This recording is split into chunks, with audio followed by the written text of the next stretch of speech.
Something strange is happening in Tokyo. One evening, at the exact same time, but in different parts of the city, 4 teenagers suddenly die. On their face, a look of horror, and their cause of death unclear. A journalist thinks it's more than just a weird coincidence, but by starting to investigate, he finds himself facing the same deadly threat those teenagers did. And now, he only has 7 days to find a solution before meeting the same gruesome fate they did.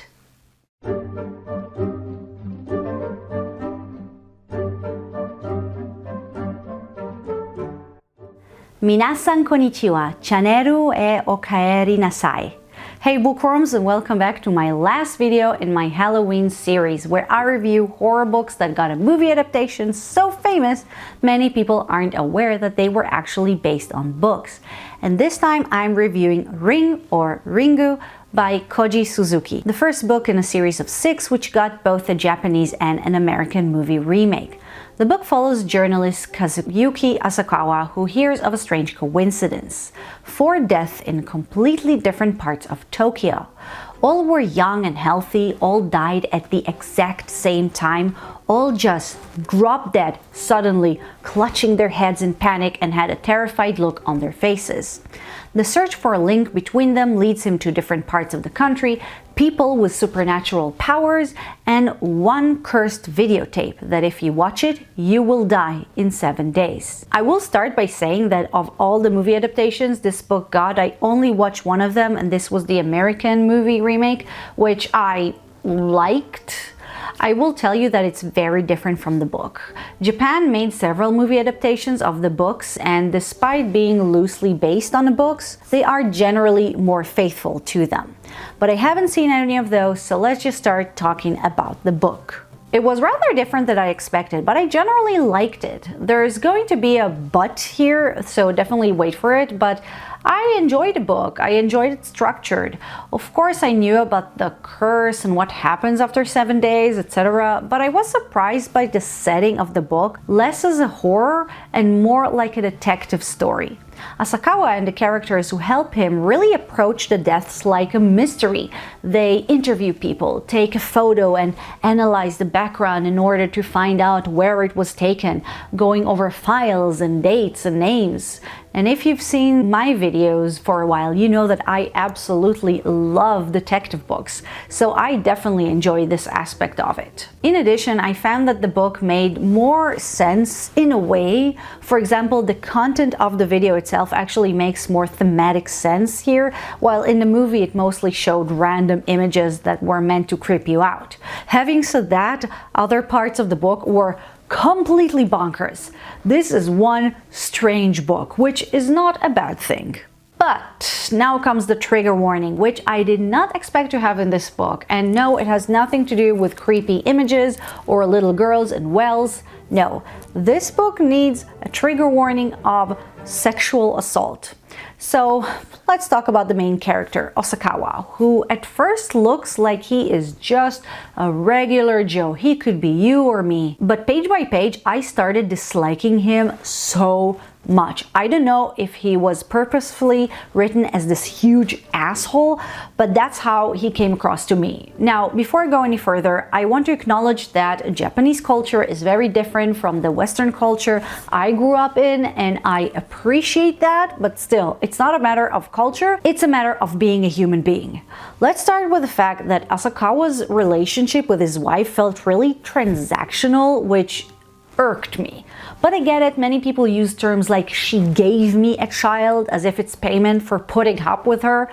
But when he thinks he's going to die, he doesn't even bother tell her anything, not a warning, not an "I love you." It's just weird.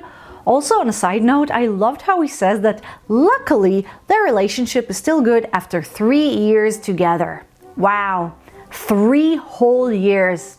Such a long time. I recently celebrated 15 years together with my husband. But 3, wow, that's a milestone. But the real issue here is actually Asakawa's friend, Ryuji. He has a unique way of thinking, and granted, it is something you might need if you face a supernatural curse, but this man's hobby is raping women. Yeah, He did it a couple of times, he talks about it freely and doesn't seem to be regretful in the least. And that's a man Asakawa chooses to be friends with. He doesn't tell the police about him. He chooses to bring him home, where he has a wife and a baby daughter. This is abhorrent. It's disgusting, and Asakawa is presented as a good guy. So I have even more problems with him by choosing to remain on good terms with this guy and presenting him as a helping hand. And he does come up with some good ideas, because Asakawa is pretty useless, but you know, Hannibal Lecter also helped Clarice Starling find Buffalo Bill, but they never let us forget that he's a cold-blooded, remorseless killer. Here, Asakawa will say once or twice he's disgusted by Ryuji, but I don't buy it. Actions speak louder than words, and he chooses to bring this piece of trash home.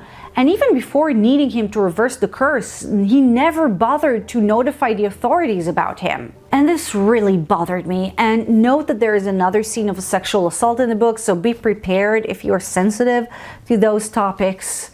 So it's so strange because, you know, I loved about 98% of the book. It was imaginative, interesting, weird, but in a good way. It was built like a very good mystery.